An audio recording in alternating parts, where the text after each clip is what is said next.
प्राचीन काल में चंड नामक एक अत्यंत क्रूर और दुष्ट स्वभाव वाला व्यक्ति था, जो निर्दयी कर्म करने वाला और प्राणियों के लिए भय का कारण था। वह दुष्ट स्वभाव का व्यक्ति जाल से निरंतर मछलियां मारता था और बाणों से हिरण, चीतल, काले हिरण तथा शाही आदि का शिकार करता था।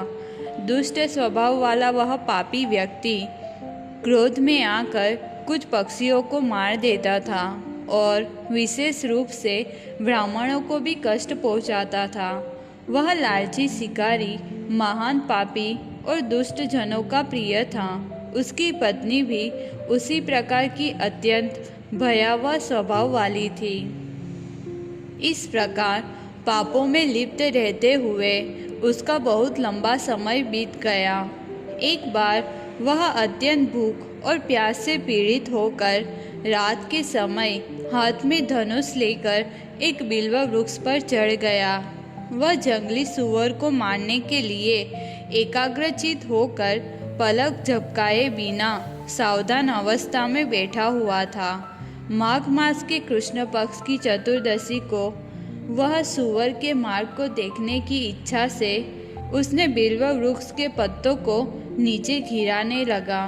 क्रोध में आकर उसने वहां अनेक बिल्व पत्र तोड़े और वृक्ष के नीचे स्थित शिवलिंग पर वे अनायास ही गिरते चले गए। उस शिवलिंग को देखकर उसके मन में एक विशेष भाव उत्पन्न हुआ। उस दुरात्मा ने संयोगवश कुल्ला करके जल नीचे गिराया। वह जल और बिल्व पत्र देवयोग से भगवान शिव पर गिर पड़े। इस प्रकार वह सारा कार्य अनजाने में ही पूर्ण शिव पूजन बन गया। उस कुल्ले के जल से महान अभिषेक हुआ और असंख्य बिल्व पत्र से महान पूजा संपन्न हो गई। उस दुरात्मा पुष्कर द्वारा अज्ञानवश भी माघ मास के कृष्ण पक्ष की चतुर्दशी की रात्रि में किया गया वह कर्म संपन्न हुआ। इसके बाद वह दुराचारी पुष्कर वृक्ष से उतर आया और जल के पास जाकर जाल में फंसी मछलियों को बाहर निकालने लगा। उस लालची व्यक्ति की पत्नी का नाम घनोदरी था, जो दुष्ट पापों में लिप्त और पराया धन चुराने वाली थी। संध्या समय वह घर से निकलकर नगर द्वार के बाहर खड़ी होकर वन मार्ग की ओर अपने पति के लौटने की प्रतीक्षा करने लगी। जब बहुत देर तक पति नहीं आया तो वह चिंता करने लगी कि आज संध्या तक तो सभी शिकारी लौट आए हैं। चारों दिशाएं अंधकार से ढक गई और रात के 2 प्रहर बीत गए, फिर भी वे क्यों नहीं लौटे? क्या वे केसर के लोभ में सिंह द्वारा मार दिए गए या मणि धारण करने वाले सर्प के विष से पीड़ित हो गए? क्या वे भेड़ियों द्वारा खा लिए गए या व्याघ्र द्वारा मारे गए? इस प्रकार वह अपने प्रिय पति के विषय में अनेक प्रकार की चिंताएं करने लगी। उस दिन उसने न अन्न खाया, न जल पिया और न ही कुछ ग्रहण किया। अपने पति का निरंतर स्मरण करती हुई वह लुब्धकी पूरी रात जागती रही। निर्मल प्रभात होने पर वह सती पत्नी शीघ्रता से अपने पति के लिए भोजन लेकर वन जा पहुंची। वन में भटकते हुए उसने एक विशाल नदी देखी। उसके तट पर अपने पति को देखकर वह अत्यंत हर्षित हुई। उसने भोजन को नदी के किनारे रख दिया और नदी में स्नान करने लगी। इसके बाद उसने जाल में फंसे हुए मछलियों को देखकर उन्हें बाहर निकालना प्रारंभ किया। तभी उसने कहा, हे प्रिय, यह भोजन शीघ्र खा लो। मैंने पूरे दिन उपवास करके यह अन्न तुम्हारे लिए लाया है। पुष्कर ने कहा, हे मंदबुद्धि, आज तुमने क्या किया और दिन को कैसे व्यर्थ कर दिया? आज तुमने इस पवित्र उपवास को मूर्खता और असावधानी से नष्ट कर दिया। नदी में स्नान करके वे दोनों पति पत्नी शुद्ध होकर व्रत में स्थित थे। उसी समय जब वह भोजन करने ही वाला था, तभी एक श्वान स्वयं वहां आ पहुंचा। उस श्वान ने सारा भोजन खा लिया। इस पर घनोदरी अत्यंत क्रोधित हुई और श्वान को मारने के लिए आगे बढ़ी। इस पापी ने हमारे द्वारा रखा हुआ भोजन खा लिया। आप अत्यंत भूखे थे तो भोजन क्यों नहीं किया? पत्नी के इस प्रकार कहने पर पुष्कस शांत होकर बोला, जिस भोजन को इस श्वान ने खा लिया है उसी से मैं पूर्णतः संतुष्ट हूँ। इस नश्वर और अल्प आयु शरीर से क्या प्रयोजन है? यह शरीर संसार में अत्यंत दुर्लभ है, फिर भी क्षण भर में नष्ट हो जाने वाला है। जो लोग केवल अपने शरीर का ही पालन पोषण करते रहते हैं और स्वभाववश उसी में आसक्त रहते हैं, वे मूर्ख और पाप मार्ग में प्रवृत्त समझे जाते हैं तथा लोक में निंदित होते हैं। इसलिए तुम अहंकार का त्याग करके और दुराग्रह युक्त क्रोध को भी छोड़ दो। विवेक पूर्वक तत्व बुद्धि के साथ स्थिर होकर स्वस्थ भाव में स्थित रहो। पति के इस उपदेश से पत्नी को गहरा बोध हुआ। इस तरह पुष्कस ने चतुर्दशी का व्रत जागरण के साथ संपन्न किया।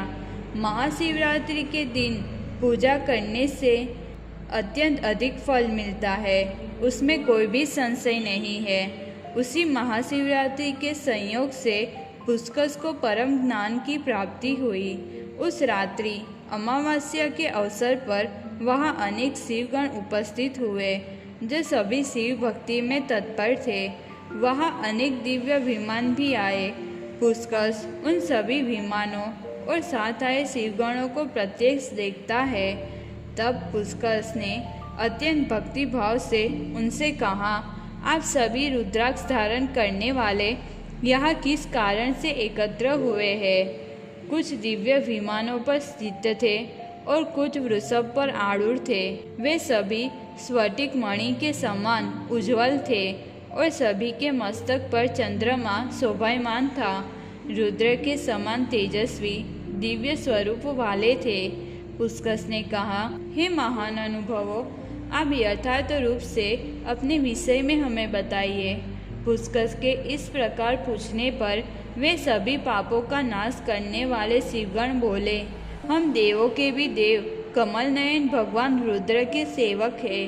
हे चंद, हम परमेष्ठी भगवान शिव द्वारा भेजे गए हैं। तुम शीघ्र आओ, अपनी पत्नी सहित इस दिव्य विमान पर आरूढ़ हो जाओ। अज्ञानवश रात्रि में तुमने भगवान शिव के लिए जो पूजन किया था, उस कर्म के फल स्वरूप तुम शिव के समीप लोक को प्राप्त हुए हो।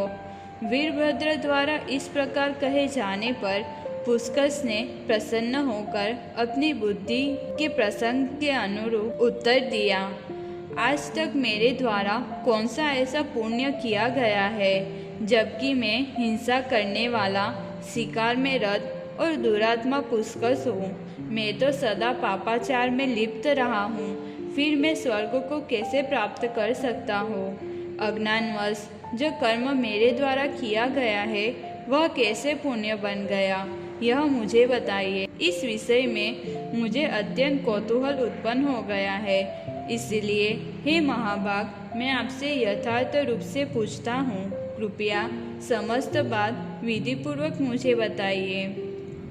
इस प्रकार विधिपूर्वक प्रश्न करने वाले पुष्कस से भगवान शिव के धर्म को जानने वाले प्रसन्नचित्त होकर संपूर्ण वृत्तांत कहने लगे। वीरभद्र बोले, हे चंद, आज देवों के भी देव महादेव उमापति तुम पर अत्यंत प्रसन्न है। मार्ग में तुमने अज्ञानवश शिव का लिंग पूजन किया था, उसी से आज तुम शिव को प्रसन्न करने वाले बन गए हो। तुम पूर्णतः पवित्र हो गए हो, इसमें कोई संशय नहीं है। महाशिवरात्रि के संयोग से यह पूजन संपन्न हुआ। हे चंद, सुअर को देखते हुए तुमने जो बिल्व पत्र तोड़े थे वे उसी समय घिरकर शिवलिंग के मस्तक पर जा पड़े। इसी कारण तुम महान पुण्यात्मा बन गए हो। उसके बाद वह महान जागरण वृक्ष के ऊपर ही संपन्न हुआ। उसी जागरण के कारण जगदीश्वर भगवान शिव अत्यंत प्रसन्न हो गए। हे महाभाग, कोर को देखने के बहाने से ही सही, महाशिवरात्रि के दिन तुम्हें नींद नहीं आई। उस उपवास और जागरण से वे श्रेष्ठ देव महात्मा भगवान शिव संतुष्ट हो गए।